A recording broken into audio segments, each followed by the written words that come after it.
right?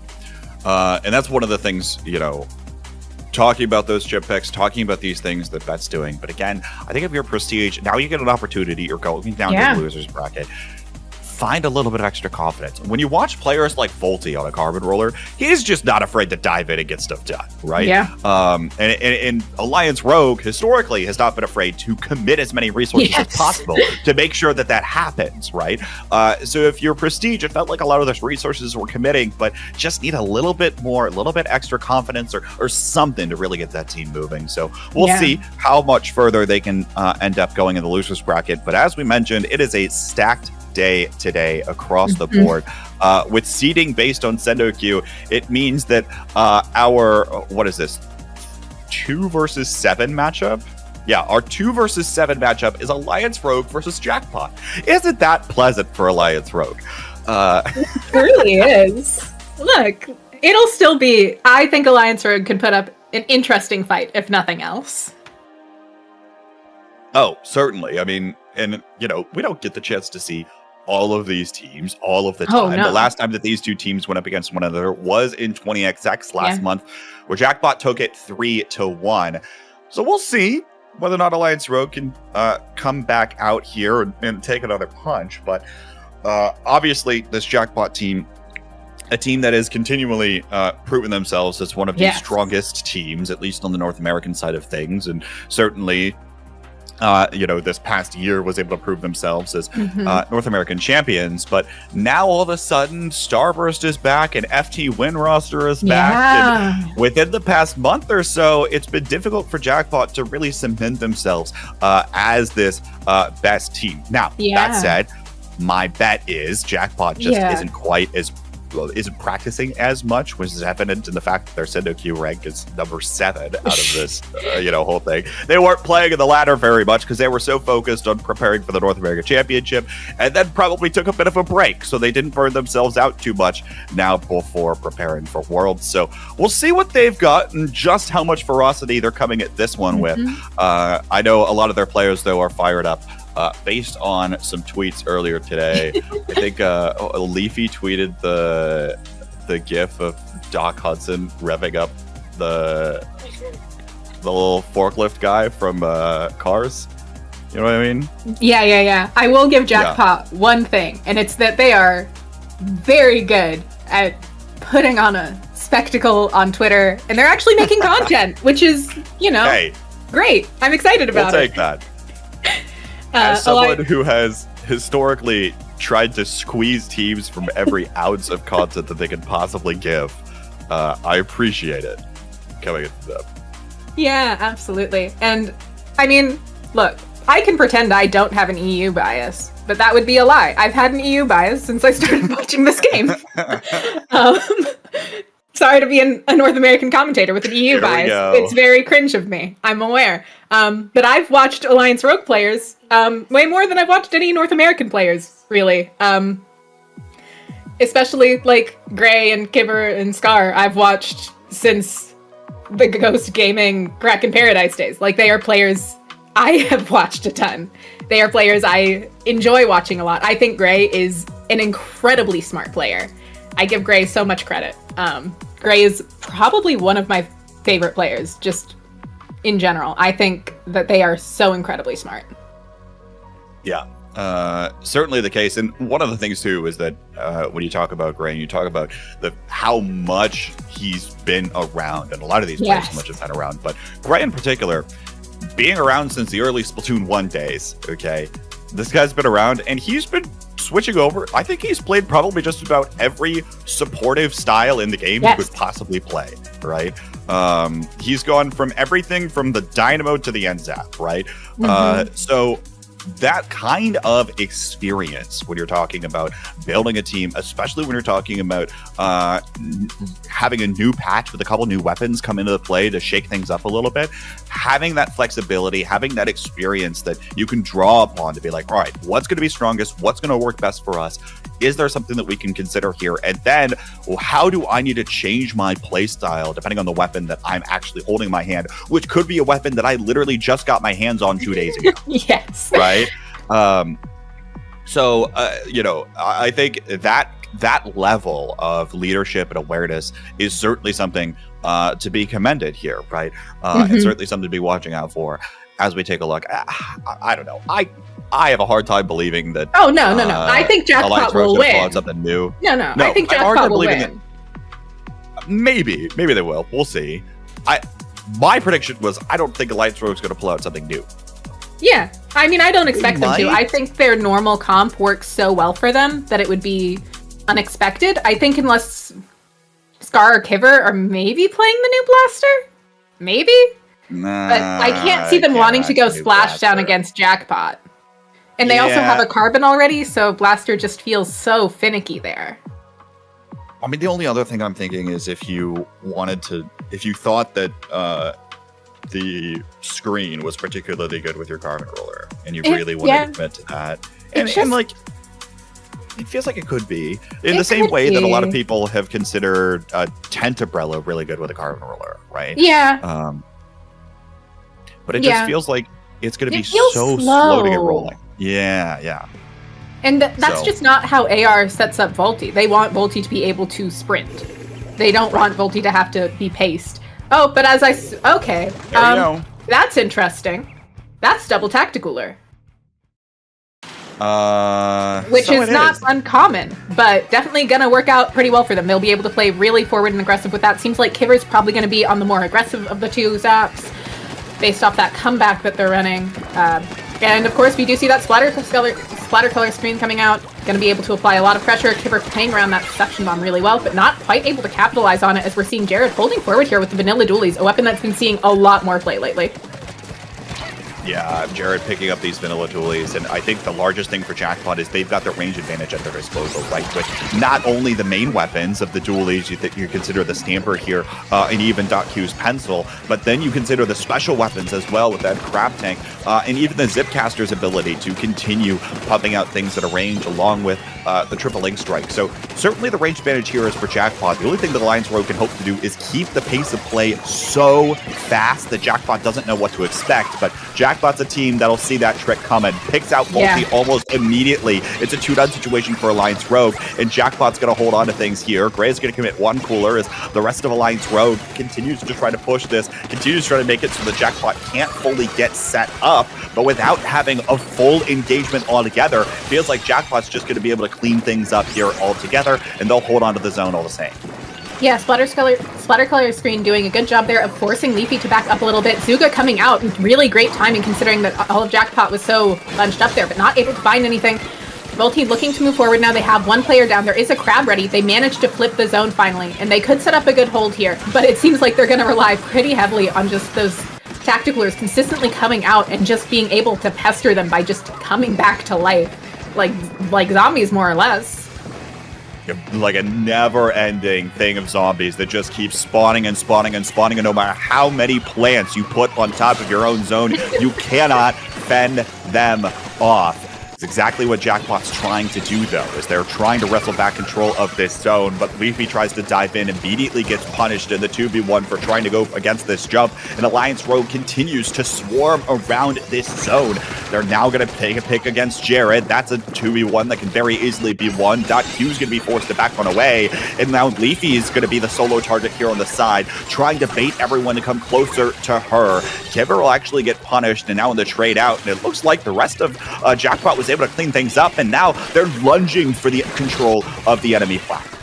Yeah, and they should be able to pretty easily hold it. They have so much mid-range pressure. They have a crab they can use. They have a pencil just able to hold everything off. Their comp is so mid-range focused that it's going to make any comp like AR's extremely hard to play. Certainly the case, but now it's all a matter of whether or not Alliance Rouge can try to once again kick up that pace of play, find random engagements, find these picks, and punish some of these members of Jackpot that went a little bit too far forward, but looks like Jackpot's given Alliance Rouge a little bit more respect. They're backing onto their side of the zone, trying to maintain some kind of range advantage here, and now the firefights start to ensue. It looks like it's all to the favor of Jackpot, but Volti comes up with one here. Now it's going to get taken down, and Leafy and company will hold on to the zone to finish things out. Jackpot will take game one. Yeah, and I mean, Jackpot's comp there is I think it's a really, really cool comp. I really enjoy that comp. I like how mid-range focused it is. I like how much chip damage it has. It plays into that pencil so incredibly well. The dualies enable just so much movement and mobility and chances at getting in, along with having the crab tank for just kind of brute forcing ways in for Leafy and Madness. Like, it's just an incredible, like, that comp is just going to be very consistent against a comp like AR was running, where they're just short range, go fast, hope we can out mechanic. Not hope we can out mechanic, but hope we can find the picks we need to make this comp continuously work. Right. The other thing, too, is that I think with that Jackpot composition, it's pretty versatile, right? Almost no matter what team you're going to end up going up against, you can either find ways to go for heavier engagements with timing up your strikes with your Zipcaster or something of the sort, right? So that you have a little bit more applied pressure, forcing it with your specials. Or you can do things like what Leafy was trying to do here, backing away and stalling, utilizing the range of that Stamper while you let everyone else come on in with their shorter range end zaps, right? It's something that composition, again, as you comment on, is very reliant on these main weapon firefights. And as long as Jackpot takes 2 steps backwards and continues firing, there's almost very little that most of the members of Alliance Rouge can do. And so even though they've got those respawns coming back in, it means that Jackpot can continue to keep them at an arm's length away, especially on a more linear map, such as that Inkling one. And Flounder Heights plays maybe pretty linearly, but there are other avenues to come on back. There are other avenues to come on back here, though, especially with some havoc that Volti can wreak. Yes, and we have seen AR do very well on this map in the past. Definitely a map I think of as an exciting one for AR, but that is more due to thinking back to the Ink TV League way back when at this point. Yeah. Oh, way back when it was 9 months ago. That's forever ago in Splatoon time, K-Bot. That's 2 years in Splatoon. You I'm in a different country now. This is a new timeline to me. We've been doing this for like 8 years. Yeah, yeah. But we've only had Splatoon 3 for like 2. 1? 1. I know how to do math. Year and a quarter. Yeah. I know how numbers work for sure. I don't have a history degree. I know how numbers work. It's pretty easy to count it up now, too, because now you just go by the season. Well, but sometimes when I'm doing history stuff, the years go the other way. What? In BCE, they go the other way. You go up to 0. Okay. Come on. You're not going to get me on that technicality. We see a little bit of an adaptation coming out from Alliance Rouge with the same similar style. This time, though, double tri-slosher, opting for this busy spam, but still maintaining the double tacticooler here. We'll see whether or not this pays out. Even despite Jackpot, we see also switching over to some of these weapons that favor a little bit more of this chip damage range. Yeah, and we are seeing a great job here of the tri-sloshers of just holding this space. But it does seem like they're not going to be able to provide the jumps and they maybe wanted to. Jackpot can be able to move forward pretty freely here. A lot of pressure being applied to Kipper, being forced to back off. Leafy's in just such a strong spot there, but Volti finding a way in anyway, getting that trade. Decent trade. That's a 2-down situation on the side of Alliance Rouge, though. Not a ton they're going to be able to do with that, especially with, like, once again, we're just seeing Jackpot putting together these incredibly mid-range comps that just are hard to deny, and Leafy just able to shut Kipper down there. Oh! Oof, that's nasty. Leafy's played against Kipper one too many times to know where the flank is coming from next, and we'll immediately find that. Now, here comes Madness. Hasn't really had a play here, and now is going to get punished despite having that Zuka out. Looks like trades try to come through as Alliance Rouge is once again trying to brute force their way through the zone, but it seems as though Scar's able to find one. We're seeing trades still go back and forth as Jared dives in. Leafy's trying to come out on top here as well, but the jumps come right back as Alliance Rouge tries to find this re-engage with these coolers. It looks like Jackpot is going to stabilize altogether. They retake control of both of these zones. Yeah, Jackpot just goes, okay, you keep coming in. We're going to keep swatting you away like flies. We don't care how many flies there are. We have good fly swatters. Kind of seems to be their mentality here. I would consider a split out of Stamper a pretty good fly swatter. It seems like it. It's pretty big. Metaphorically and physically, right? Like, that thing's just got to be real good at plotting those flies away. But nonetheless, seems as though Alliance Rogue, once again, looking to try to keep up the pace of play, trying to find these sorts of engagements. Now might be successful in doing so. 2-down situation. Volty tries to lunge forward here. Doesn't have a lot of paint support. Now will get traded down, especially as Bandits comes right back in on the jump. Now looking for one. He's going to find that fall off, though, and well done there. But again, more trades continue. SendouQ takes a couple steps back. Now gets a direct. Is going to get taken down. Volty's right back into the fray, but immediately gets taken down without finding a trade of his own. And it's still 2 versus 2 on top of the zone. This is such a long, drawn-out fight because, once again, Alliance Rogue gets resurrected from these coolers, and they're coming right back forward into these zones, but Jackpot is resilient in their ability to hold on. Yes, Jackpot's doing an incredible job at just making sure they have enough players stay alive to get the jumps in. And obviously, Alliance Rogue needs to do the same. They need it to a less extreme, though. They're going to be able to find jumps more quickly and more easily. Huge pick there from Kiver being able to trade out there. Cooler coming out here. Once again, we're going to continuously see that. They really need it, though. Volty going in for a side angle. Kiver helping out with the flank. Going to be able to provide some paint support here, along with just, in general, more pressure. And it's just Gray left up, and I believe coming in from spawn. Finally, everyone from Jackpot falls, and Alliance Rogue might have some breathing room here. We'll see whether or not Jackpot can try to find an engagement. Already, Madness is lunging forward with a little bit of extra chip damage, forcing Volty to back on away, and now spots him out with a point sensor here. Volty won't have the element of surprise as Jackpot tries to come on back forward. Here comes the Killer Whale coming in from the backsides, but Volty is able to find one onto Leafy, doing the exact same thing that the teammate did earlier, and Alliance Rogue will find the hold. They find the wipeout, and now it's just 20 ticks of the timer before they take the game. Yeah, it's a very different strategy than what Jackpot's doing, but it's working out incredibly well for them on this map. They've been able to continuously use those coolers to their full advantage. Kiver should be able to find another on Madness here, almost able to. There's the trade, but they just need to hold on to the other zone. They just need to recap it a little bit, but it's just Volty up. Volty needs to try and find this trade, able to. Gonna look to go to the other zone, allowing a couple jumps in, trying to cap this just to prevent any more points from ticking down. They do recap it. Now that's a huge penalty. This won't be a KO now, and they have to work harder to make sure nothing goes wrong. 30 seconds left to go here. Jackpot still trying to claw tooth and nail right back into this zone, but it feels like Alliance Rogue is playing with 6 players on their roster instead of just 4. 20 seconds now left to play, and Jackpot still has a decent ways to go in terms of actually taking back the other zone, especially with both of those Tri-Sloshers online. Those Busy Bombs coming right over this bridge. Now Madness, though, tries to find engagement, but Kiver's come in on the flank with a crab tank from the backside. The backstab comes through, and Leafy will try to respond, but it's not fast enough. Alliance Rogue will take game 2. Not often you see a crab on the flank, but it worked out so well for Kiver there to just be able to get that flank and have that crab on that wall and just be able to completely distract for the last chunk of that game. Like, Kiver was doing an incredible distraction job for the last, 30 seconds, minute of that game? And let's be clear, I think that only works in the last couple seconds of the game. Oh, yeah. Let's not get this twisted, okay? Do Absolutely. not go for that play, like, within the opening minute of the game, right? Because at that point, No, please do. You're I'll not laugh. doing much. Okay, well, and I'll lose my mind. But to your point,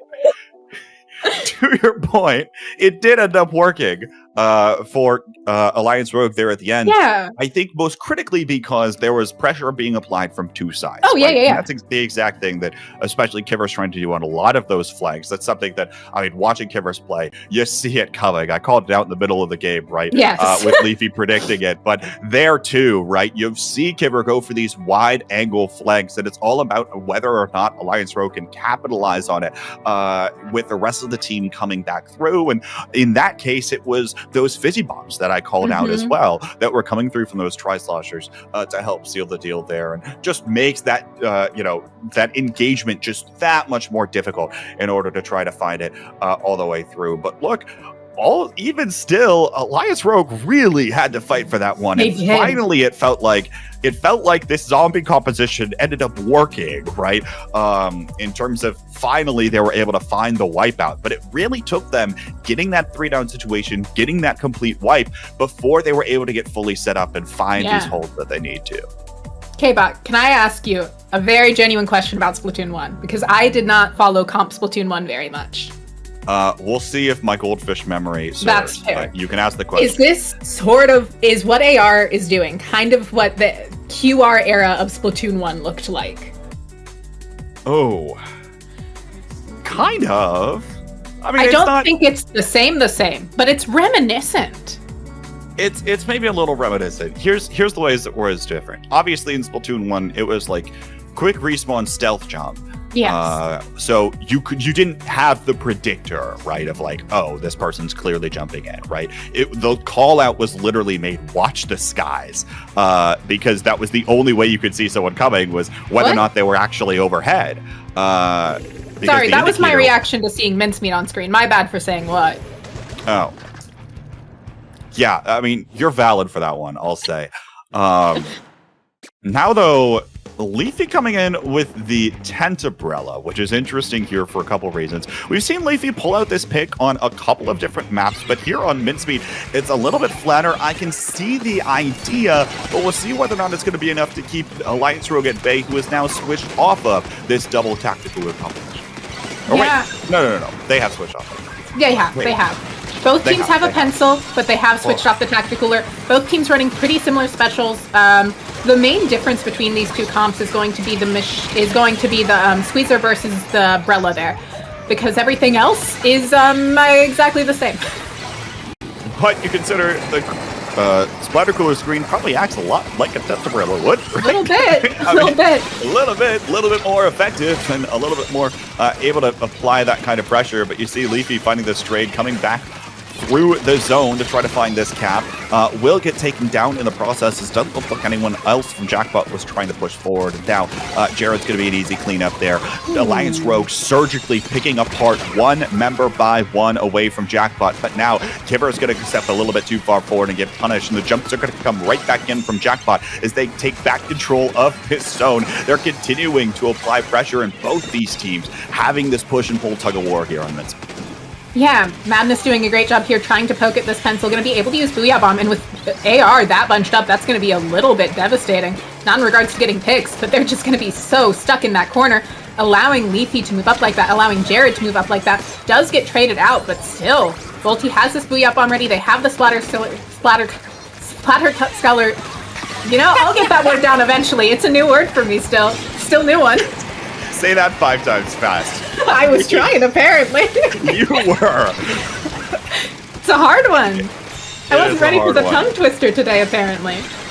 In any event, Jackpot tries to come on through. Alliance Rogue actually finds the cap onto the zone. Not quite sure how that happened. And Leafy will try to come on in through pursuit here. But again, only buying a little bit more space. Doesn't look like a lot of members of Jackpot are there with her. And the engagement is going to fall apart. Jackpot doesn't find the hold that they want. And now Jared's in a 1v2 situation. Going to jump on away thanks to the buff of that cooler. And now is immediately right back into the fray. Ooh. Scar will pick up one. Looking for a second kill on Madison. At least finds that trade. Alliance Rogue still continuing to look to stabilize, but we'll see whether or not Jackpot can try to hold on here. Looks like they're not too comfortable with actually moving forward. Maybe that'll change here with a screen coming out. No, actually, Booyah Bomb caps the zone for Jackpot, and now we see the ink back come through here. Face fired at the feet of Kibber, who's going to get taken down. Volty gets taken down on top of the zone as well, and Jackpot somehow, despite everything, will still hold on.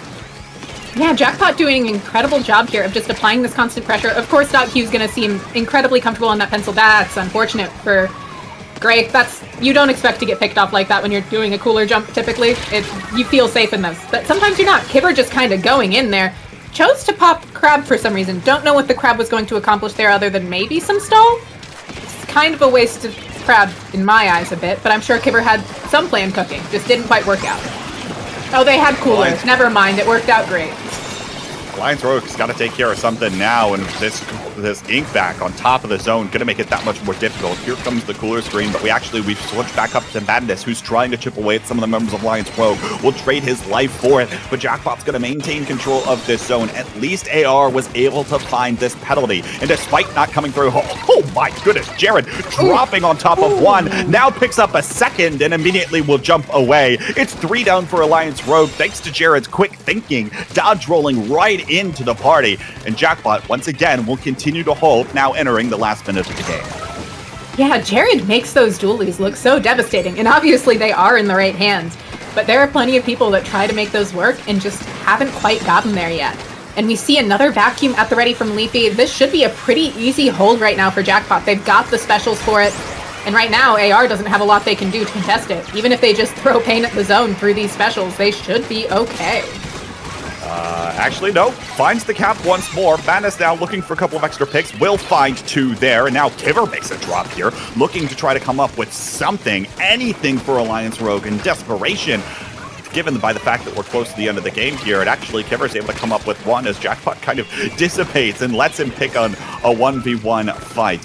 Looks like still trying to come on back here. There's the grab tank trying to zone away SendouQ and some of the members, but the Inkback in response immediately gets popped. Volty will take out that Inkback with a Booyah Bomb that now gets thrown down. Alliance Rogue will once more take back control of the zone, but they cannot push fully forward. There is so much utility tool that is coming in from Jackpot that is keeping them alive, allowing them to maintain an ounce more space, and now they'll wait for just a moment. Jared, though, immediately drops, trying to collapse on this play on the other side, and they all will collapse onto Kiver, taking down 1 member. Leafy now moving forward in this umbrella, but Jared's going to try to jump away, gets taken down in the process. Now Madness dives in alone, only finds 1 trade, and the rest of the members of Jackpot are trying to come on back in. We're still in overtime, but actually they were able to find the cap with the ink coming in from the crab tank there, and no one was back from Alliance Rogue to find the paint. They won't hold on to the zone. A lot of what happened there is the vacuum came out too. So Alliance Rogue also just couldn't paint. The vacuum wasn't... It doesn't reach that far into the zone, right? It doesn't reach that far in, but there were Alliance Rogue members on left that were maybe counting on being able to paint a little bit from that way if it came down to it, and they couldn't because there was suddenly a vacuum on them. There's not a lot you can do when there's a vacuum. That's true.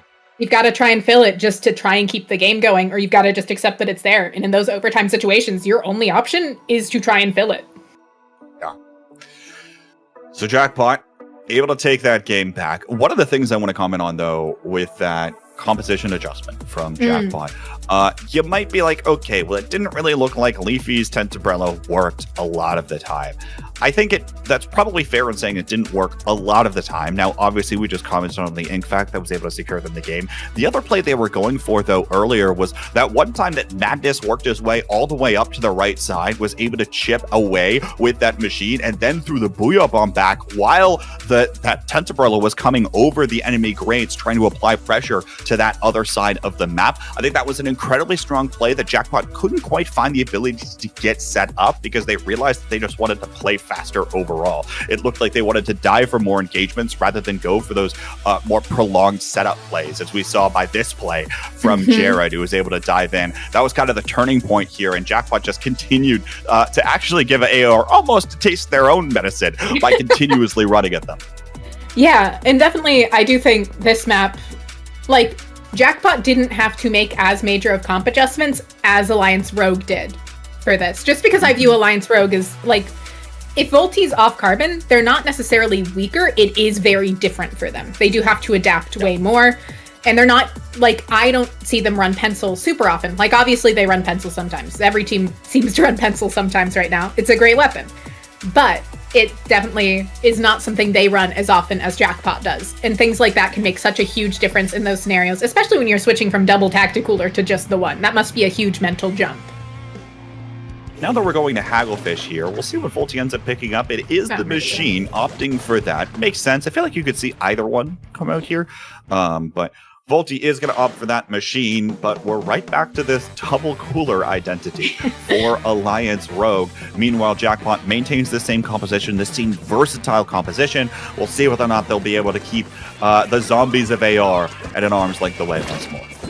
You know, it does seem like that is going to be a little bit easier here than on Flounder, at least to me. There's more alleys you can play around, but there's also, at the same time, less space for those alleys. You're more aware of them, typically, than you are on maybe Flounder. Certainly the case. Now, Volty immediately gets taken down, punished off of this jump, and you see Alliance Rogue continuing to try to keep up even just some ounce of a presence. They'll take control of the zone and try to draw the members of Jackpot away and buy some space in order to give them the ability to respawn in and stabilize before attempting to make a push of their own. Now, though, Madness gets taken out here, maybe a little bit early, and here comes that scream. feels like a weird position for the screen. I haven't seen that one. I mean, to be fair, we haven't seen most of them yet. That's true. That's true. Screen jump scare sometimes is the case here, but nonetheless, engagement on the side here on the map. Pulte steps forward right in the members in the waiting arms of Jackpot, and Jared will find one with the crab tank as well. 3 down now for Alliance Rogue. Jackpot might be able to just run away with this one here. They definitely might. It seems like they're very comfortable. They've got specials at the ready. AR doesn't really. Seems like they're going to have a hard time breaking in, especially with coolered up Jackpot. I don't quite know what they do here. Like, obviously the Splatter Sculler screen is going to come out. All the specials they have are. Cooler's not going to be able to help them much here. They need to just start diving at the zone. They're not going to be able to, as all of Jackpot knows where to look. They aren't going to be able to cap. That was just a very good hold out of Jackpot. They just knew what they wanted to do, and it doesn't seem like Alliance Rogue's fly strategy worked quite as well in that situation. Yeah, I'm going to go with probably not. The other thing here, though, too, is what things did they actually have to answer for some of those longer range weapons, right? I think that's one of the reasons why Flounder Heights worked incredibly well for them, is that all of a sudden, sure, there was a little maybe less range from Jackpot across the board, thanks to the fact that they went over to the Rapid Pro and the Tri-Slosher, right? So there was a little bit less range, but even still, with the threat of the double Fizzy Bomb, with the threat of some of these other things, you're able to see more opportunities for Alliance Rogue to come on back and find some of those engagements, find some of these longer range picks. But instead, once again, Jackpot comfortable just holding onto the zone, keeping a step back and away from things. And this screen is great, but it just isn't fast enough to get the rest of the members of your team in. They weren't able to find those engagements off of that screen, and Jackpot once again able to just step back, keep control of the zone, and maintain things, giving us the same end result that we saw last month in 20XX. Something I have found really interesting watching these games with Splatter Sculler screen today, because this is the first time I'm seeing top level gameplay of it really. It almost seems too slow for most of these teams, but you also don't really want it to be faster because it's too obscure the vision. It seems like it's so much better on a hold than on a push.